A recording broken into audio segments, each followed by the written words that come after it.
Former governor of Imo State, Okorocha, has called on the federal government to release Nnamdi Kanu. He said this at a valedictory service held on behalf of Ifeanyi Ubah. He asked the federal government to honor the death of Ifeanyi Ubah by releasing Nnamdi Kanu. Those in attendance, we had the Senate President. He was actually directing this statement to the Senate President to take it to President Bola Ahmed Tinubu that the release of Nnamdi Kanu will bring peace and stability in the southeast region. Before the death of Ifeanyi made a plea to Federal Republic of Nigeria. SDF went to Villa and begged Nigerian nation.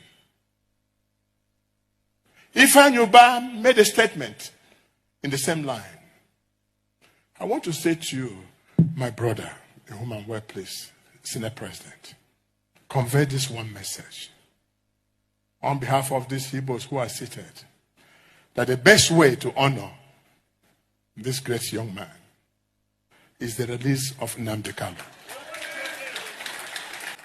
So that the Igbos can go home and reorganize their place. And I know you, Senator Babio, that even if you don't want to do it, send this message. For the sake of your wife, who is our daughter, send this message and get us a result. Or else,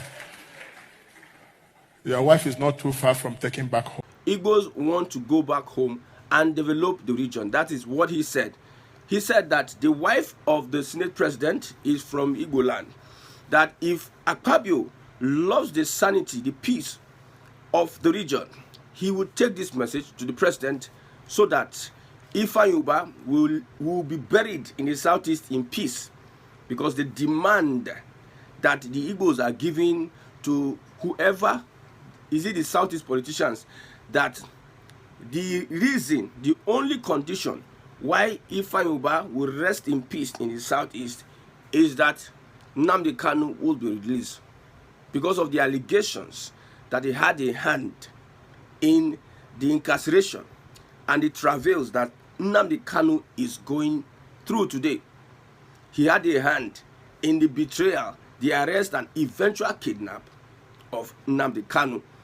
So the results are yielded. This is what Okorocha told Akpabio, take it to President Bola Ahmed Tinubu, that Nnamdi Kanu must be released. It is so important for the Southeast. This is what we have been saying for a very long time.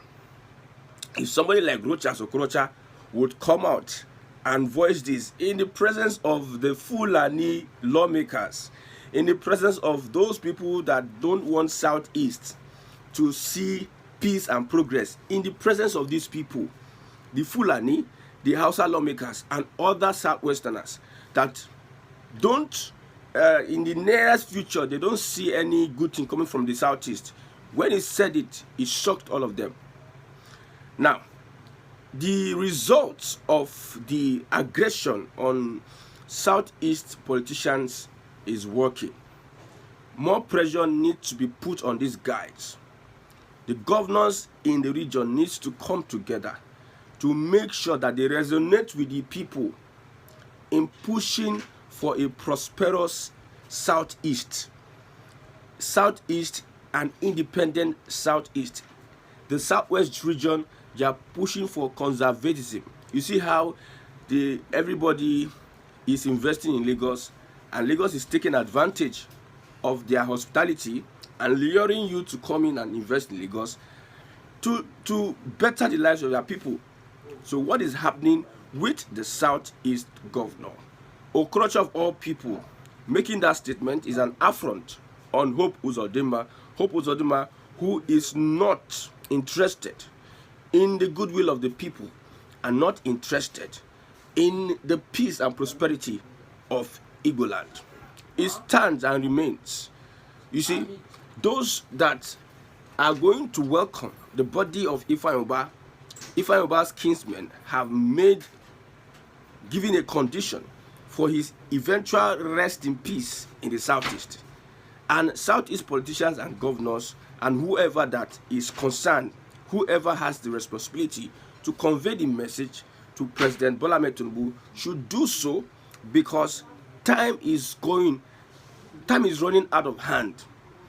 Southeast needs to be purged of elements that are causing crisis and division, causing insecurity, killing Southeasterners, sabotaging the freedom of Biafrans. Southeast needs to be purged at every point in time. So the most important thing Igbos are looking for now is the release of Nnamdi Kanu, and the federal government knows. Politicians from the Southeast has advised the federal government. They even sent a delegation to Buhari. They also sent a delegation to President Bola Ahmed Tinubu. But the question you are asking is that, why is it that these people are not ready to release Nnamdi Kanu? If after this call for his release, using Ifeanyi Ubah's valedictory service to call for his release in the presence of the federal government and Igbo leaders and other concerned parties, the federal government does not take a step to release Nnamdi Kanu, it tells us that the federal government wants the Southeast to be in chaos, wants the Southeast to be a place that is uninhabitable. Look at what happened at the Monday sit at home. Look at how elements are using this Monday sit at home to cause chaos and kill people in the Southeast.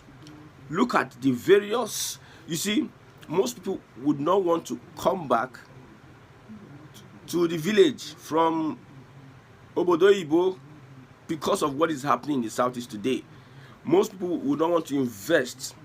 Most people would not want to send or build whatever they are building, industries and whatever in the Southeast with what is happening in with the sit at home, with the unknown government, with the whoever, with the Nigerian army, Nigerian police, all clashes with what is happening. Nobody wants to invest in the Southeast. At home, Igbos have the advantage of diaspora remittance. I repeat, Igbos have the advantage of diaspora remittance. More Igbos are abroad, which are willing to send money, dollars, or foreign currencies to the Southeast for development.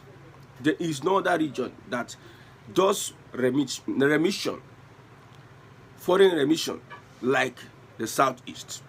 So we need to take advantage of all these things. So it is in the hand of the federal government to either listen to the politicians or listen to the non-state actors, whichever one you want to listen to. Your politicians that you recognize. I know the federal government would not in any way recognize non-state actors. I know. But your politicians that you recognize at this point in time are advising you. They are from that region. They understand what is going on in that region. They are advising Tinubu and the federal government, Attorney General of the Federation, withdraw the case against Nnamdi Kanu and let him be let off the hook. Release him so that there can be peace and prosperity in the Southeast. If you really want, if it's in your intention for the Southeast to be stable, I've been saying it a very long time that the federal government does not want Southeast to be stable. If they really wanted Southeast to be stable, they will have released Nnamdi Kanu. If not for the pressure that is being put on Southeast politicians, this thing that Okorocha said would have not happened.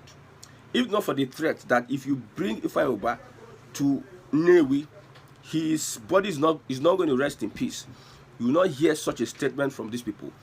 They are always idle. It is the people that just push them around.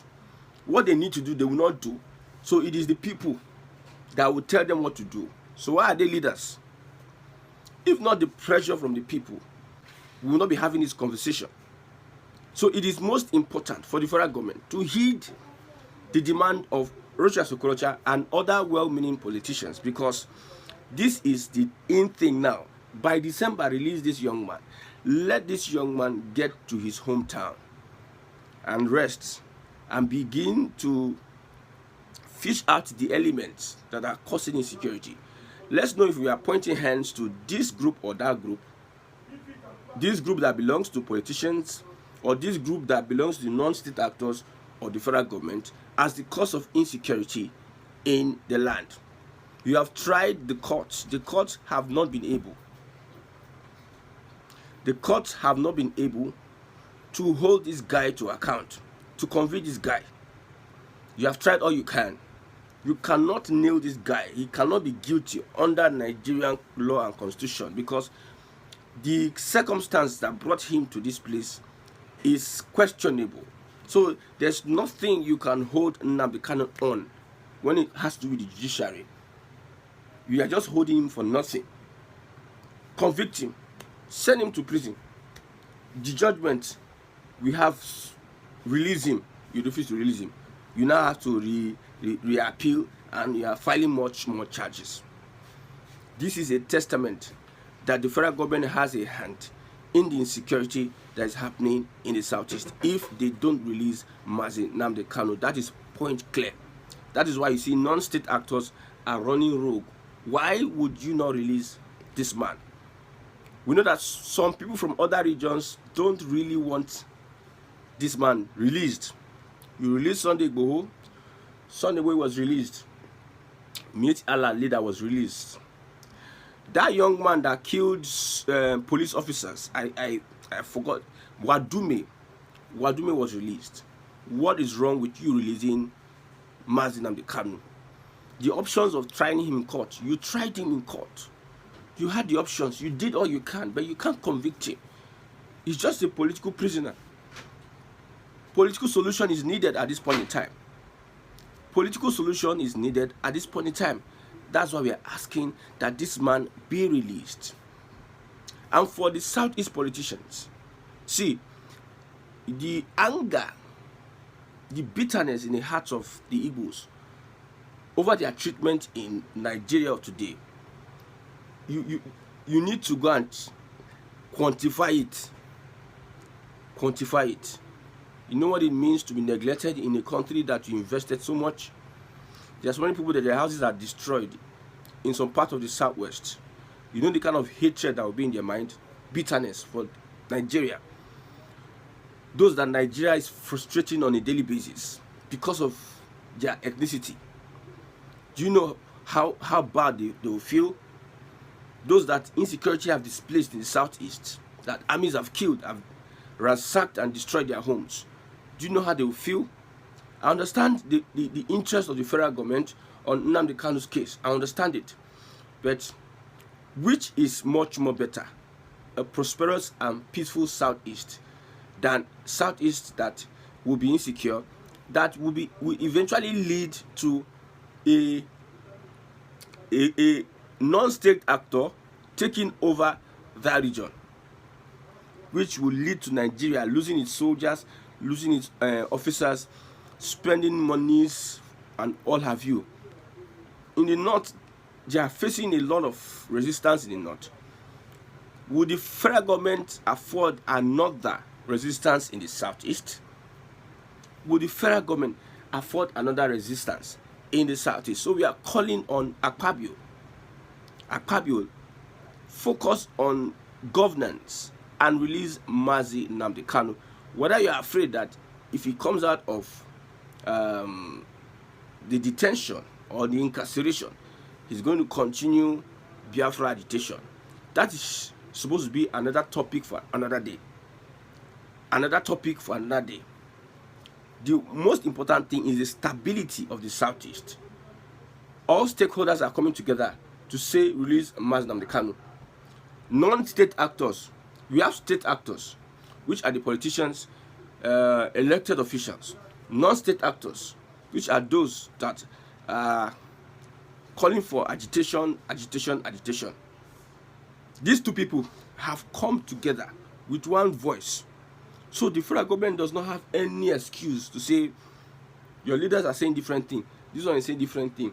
We have come together with one voice, telling Tinubu, release Mazi Nnamdi Kanu. But of course, Tinubu has interest in not. I bet you Tinubu will not release Mazi Nnamdi Kanu. I bet you. That's the fact. Tinubu will not release Mazi Nnamdi Kanu because it is against his interests, his political interests. They see him as a criminal, but the law cannot criminalize him, cannot convict him. But some people from a region see him as a criminal. Some people, not all people. So before you say I'm going to generalize, see him as a criminal and must go to the gallows. Some people, they lost their leaders to Abacha, and the Northerners killed their leaders. So they believe that the same thing should happen to Nnamdi Kanu. One reason why I don't see Nnamdi Kanu as guilty is because the Nigerian establishments pushed IPOB to the wall. People that were using placards, bare hands to protest, to ask for their fundamental rights. They were using bare hands, flags, to protest and ask for their fundamental human rights. You took your guns. Under Buhari, you took your guns where they are protesting. They didn't attack you. They are doing their protest. You took your guns and started killing people. For the fact that you're a federal government and you have the right to protect people does not mean that you need to use that right to protect to kill. You killed over 100 people. I know that nobody has the monopoly of violence. Look at what happened to Boko Haram. I think it's the Yusuf leader that died in police detention. That brought to the menace of Boko Haram. Just that little thing, you need the police, the Nigerian state needed to handle with care because of negligence and nonchalance, and I don't know, he died in custody. That brought Boko Haram on this country. We have spent almost trillions of naira because of that single act. So IPOB were protesting with hands, with placards, without weapons. And the response you needed to give to the IPOB people is to kill over 100 people, and went on, start harassing, arresting. Some people are still in jail till today. Because you are the federal government, you don't need to protect the rights of the people. You just need to harass people. No. What do you expect? If you are the federal government, a people that are united for a cause, protesting, going through the appropriate means, you took your guns, you went, used army, went and you started killing them. You killed over 100 of them, and their videos online. You put so many of their youths to their early graves. And one of the God-given rights that God gave human being is the right to life. And you expect these people not to look for other means to defend themselves. You had Boko Haram in the north. The nonchalant attitude, till today, you cannot defeat Boko Haram. Boko Haram has transmogrified, with one of my friends, into different sects. And Nigerian army, Nigerian generals have gone down for that. They could have avoided the menace, but the way they handled the movement, the Boko Haram movement, spiraled into something else. The same way they handled IPOB, that spiraled into something else. So the creator of the crisis, the creator of the insecurity, has always been the federal government. So Nnamdi Kanu behaving like the way he behaved, is a creation of the federal government. You went to his house, people died, 24 people died. For what reasons? He was supposed to appear in court. You went to his house and he was killed. People were killed. That led to the death of his father and mother. What do you expect from such a person? What do you expect? The Nigerian state, the Nigerian government took everything from him. His parents, who is a king, took everything from him. What do you expect? Now, you took a lot of resources, went into Kenya, brought him into Nigeria, tried him in court. Injustice at its peak. From one injustice to another injustice. What do you expect? That's my question. Those that are saying Nnamdi Kanu is this, he called for this. He called for this What about the killings of his people by the same federal government? What about? When you say take law into your hands, is it in a country whereby the injustice is, you can see injustice? Do they have the moral right on the people? When people, you see, any judgment a judge gives, justice must be seen to have been given. It's not that somebody just gives judgment and nobody feels there's justice. Nobody sees there's justice. So what do you expect? If you're in its position, what will you do? You open your hands so that they can kill you and you go. Some rogue police officers, have you not had encounter with the police before?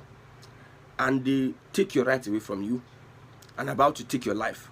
If you see a policeman, if you see a policeman harassing you and brings out his gun and is saying he's going to shoot you, what will you do? You open your hands so that he will shoot you. That's my question to those that see Nnamdi Kanu as a criminal. You must face the law. They're just saying, if you see a police officer, for instance, you meet police officers in the night, which has happened several times. Take your money, you're about to take your money, take whatever. In the process, you're resisting them taking your money. They kill, you have like a wife and children. They kill 2 of your children. So because they are police officers, you will not defend yourself. Is it what you're telling me? Rogue police officers, they are good ones. Of course, in every setting, in Yoruba, Hausa, Fulani, I will repeat myself, they are good ones. The rogue ones take the life of your family members. And you want to go down and open your chest without defending. You just be looking at them, taking the life of your family members. This is an issue of life and death. It must be contested. So the federal government knows what to do. The call has been made. The call has been made, and they need to adhere to that call. I rest my case.